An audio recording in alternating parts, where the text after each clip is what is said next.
이제 솔로몬이 하나님께 지혜를 받고 공식적으로 어떻게 나라를 다스리는가에 대한 실제적인 행정에 관한 부분이 오늘 말씀에 기록되어져 있습니다. 그래서 오늘 말씀을 보면은 사람들 이름이 많이 나오죠. 4장 1절과 2절에 보면 왕이 되었고 그의 신하들이 이러하다 해서 사독의 아들 아사리야는 제사장 나오고, 3절에 보면 서기관 나오고, 사관이 나오고, 역사 기록관이라고 보시면 됩니다. 4절에 보면 군사령관 나오고, 제사장 나오고, 5절에 보니까 지방관장의 두령, 또 사붓은 제사장이나 왕의 벗이다. 국내대신, 노동감독관, 뭐 여러 직책들 관리하시는 관리 담당자들이 나옵니다. 이 명단을 보면서 우리가 깨달아야 될 영적인 원리는 뭐냐면, 하나님께서 솔로몬에게 어마어마한 지혜를 주셨어요. 그런데 그 솔로몬 혼자서 이 나라를 전부 다 자기가 다스리지 않는다는 겁니다. 사람을 세웠어요. 그리고 책임을 맡기고 함께 일을 했다라는 것입니다. 이것이 바로 오늘 우리가 배워야 될 영적인 진리인 것입니다. 4장 1절에 솔로몬 왕이 분명히 온 이스라엘의 왕이 되었다라고 말을 하고 있지만, 2절에 보면 그의 신하들은 이러이러하니라 라고 나와 있는 거죠. 그래서 결국은 혼자서 똑똑하다고, 혼자서 지혜롭다고, 혼자서 능력 있다고 모든 일을 혼자 하는 것은 성경적이지 않다라는 겁니다. 하나님은 언제나 사람을 세워 나가시고요, 또 사람들이 함께 하나님의 이 나라를 세워가기를 주님은 원하십니다. 모세와 이드로를 아실 겁니다. 출애굽기 18장에 보면 모세가 아침부터 저녁까지 사실은 혼자서 백성들의 문제를 재판하는 장면이 나옵니다. 그걸 보고 장인 이드로가 말하죠. 출애굽기 18장에 보면 그대가 하는 것이 옳지 못하다. 그대와 함께한 이 백성이 필경 기력이 쇠하리니 이 일이 그대에게 너무 중함이라 그대가 혼자 할 수 없다. 이렇게 막 얘기를 합니다. 장인 이드로가. 그리고 뭘 세우라고 합니까? 천부장, 백부장, 50부장, 10부장을 세우라고 권면합니다. 결국 모세가 장인 이드로의 말을 들어서 그렇게 10부장, 50부장, 100부장, 1000부장 그 사람들이 백성들을 이렇게 분할시켜서 재판하는 장면이 출애굽기 18장에 나오죠. 그러니까 모세가 어마어마한 위대한 지도자였지만 혼자서 그 공동체를 다 끌어가지 못했다는 겁니다. 함께 끌어가는 것을 주님이 원하신다. 초대교회도 마찬가지입니다. 사도행전 6장에 보면은 이 예루살렘 교회, 초대교회가 계속 교회가 커지는 거예요. 그러니까 이제 교회 안에 문제가 생기죠. 특별히 구제에 관한 문제로 뭔가 갈등이 생깁니다. 그때 사도행전 6장에 어떻게 이 문제를 해결합니까? 사도들이 7 집사를 세웁니다. 6장 3절에 보면 형제들아 너희 가운데서 성령과 지혜가 충만하여 칭찬받는 사람 7을 택하라. 결국 그 7명의 집사님들이 세워지고 그 7명의 집사님들이 교회의 행정을 잘 합니다. 그러니까 사도행전 6장 7절에 보면 그 결과가 하나님의 말씀이 점점 왕성하여 예루살렘에 있는 제자의 수가 더 심히 많아졌다. 이렇게 기록되어져 있습니다. 사람을 세우고 일을 나누고 그렇게 함께 동역하면서 하나님의 나라를 세워갈 때에 하나님께서는 더 기뻐하시고 풍성한 열매를 주실 줄 믿습니다. 그래서요, 우리의 신앙생활도 똑같습니다. 교회도 똑같습니다. 유능한 한 사람이 그 교회를 다 이끌어갈 수 없고, 유능한 셀장 한 사람이 그 셀을 다 이끌어갈 수 없고, 유능한 교사 한 사람이 교육부를 다 끌어갈 수 없습니다.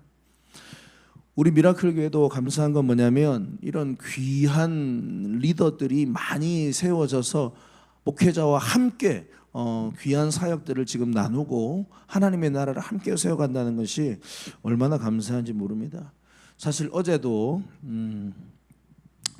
우리 미라클 교회에 믿음이 약한 성도님이 계시는데 그 믿음이 약한 성도님들을 돌아보는 데 있어서 또 셀장님이 또 전화를 해서 그 영혼을 챙기고 또 오늘 점심 또 같이 먹자 또 이야기하고 그 영혼을 또 이렇게 끝까지 또 격려하고 이 교회 세겹줄 안에 머무를 수 있도록 또 어제 셀 리더께서 멋지게 사역을 감당을 하시더라고요. 그래서 이제 오늘 함께 또 식사하고 교제 나누면서 그 영혼이 또 세워질 것을 기대하고 좀 기도를 하고 있는데요.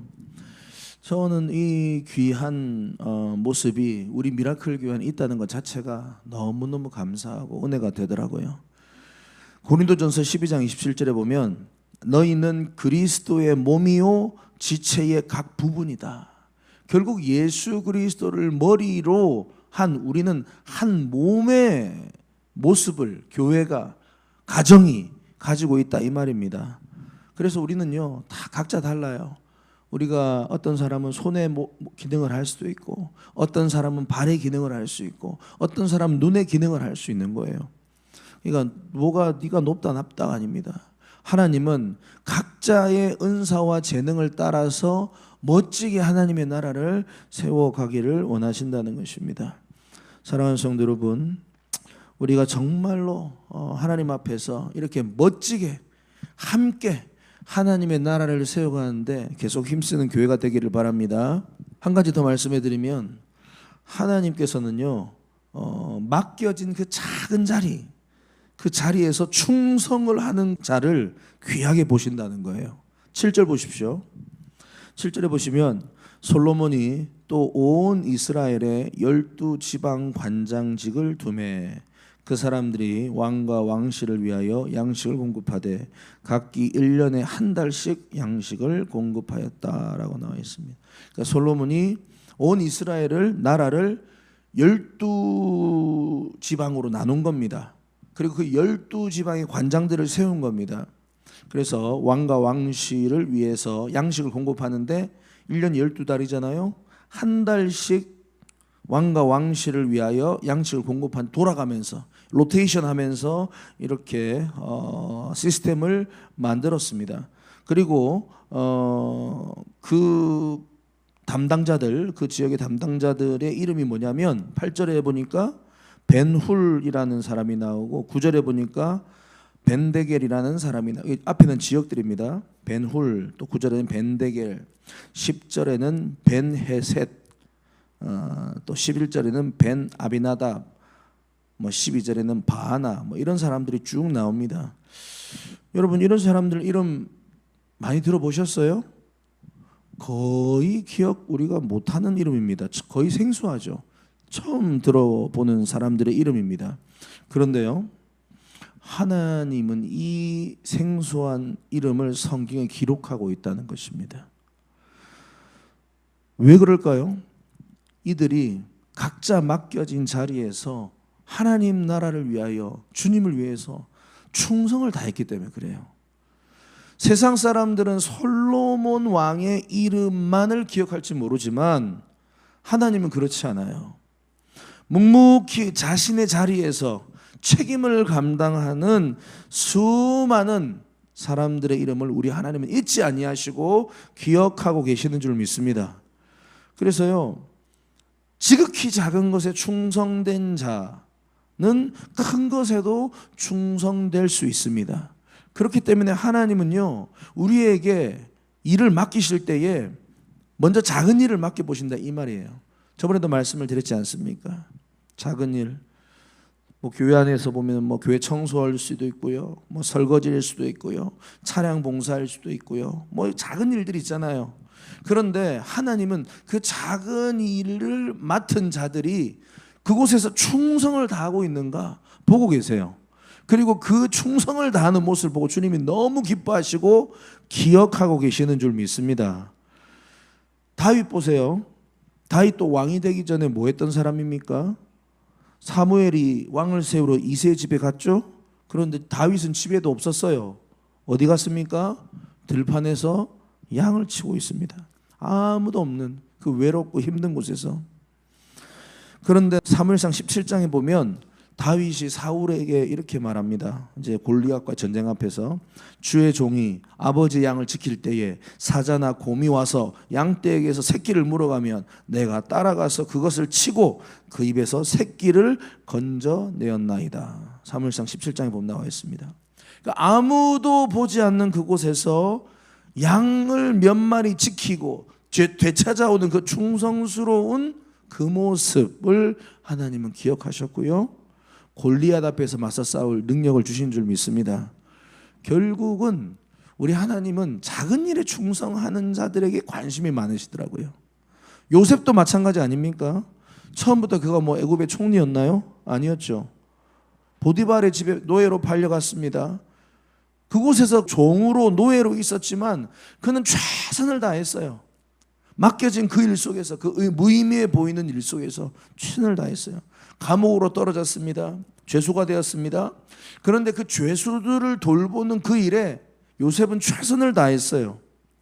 결국은 창세기 39장에 보면 여호와께서 요셉과 함께 하심으로 그가 형통한 자가 되었다. 결국 요셉도 마찬가지입니다. 맡겨진 그 작은 자리, 원치 않았던 그 작은 자리지만 최선을 다해서 주님 앞에서 충성을 다했더니 하나님께서 결국은 큰 일을 맡기신 거예요. 다윗도 왕의 자리로 올라가게 하신 거고, 결국 성경의 원리는 다 이와 같습니다. 하나님께서는요, 여러분들을 쓰시기 전에 작은 자리를 먼저 맡기실 거예요. 보이지 않는 곳, 사람들의 눈에 띄지도 않는 곳, 일은 힘든 곳, 불평이 나올 수 있는 곳. 하지만 여러분, 그 일을 가볍게 여기지 마시기를 바랍니다. 충성을 다하십시오. 충성을 다하십시오. 하나님은 그에게 놀라운 것을 맡기세요. 가정에서도 마찬가지입니다. 자녀를 돌아보는 이 일도, 또 직장에서도 그 작아 보이는 그 업무도 다 마찬가지예요. 그 작은 그 일 속에서 내가 최선을 다해가지고 그 일을 감당할 때에 사람들은 모를 수 있어도 하나님은 다 알고 계시고 결국은 주님의 때에 그를 더 높게, 더 큰 일로 맡기신 줄 믿습니다. 히브리서 6장 10절 말씀입니다. 하나님이 불의하지 아니하사 너희 행위와 그의 이름을 위하여 나타낸 사랑으로 이미 성도를 섬긴 것과 이제도 섬기고 있는 것을 잊어버리지 아니하시느니라. 놀라운 말씀입니다. 하나님은 불의하지 아니하시대요. 그리고 성도를 섬기는 것과 이제도 섬기고 있는 것을 잊어버리지 아니하시느니라. 히브리서 6장 10절. 하나님은요, 다 보시고 기억하고 계시는 하나님이십니다. 여러분, 이 하나님을 바라보시고 오늘도 우리에게 맡겨진 작은 그곳에서 작은 일을 충성을 다할 때 하나님은 놀라운 일로 맡기실 줄 믿습니다.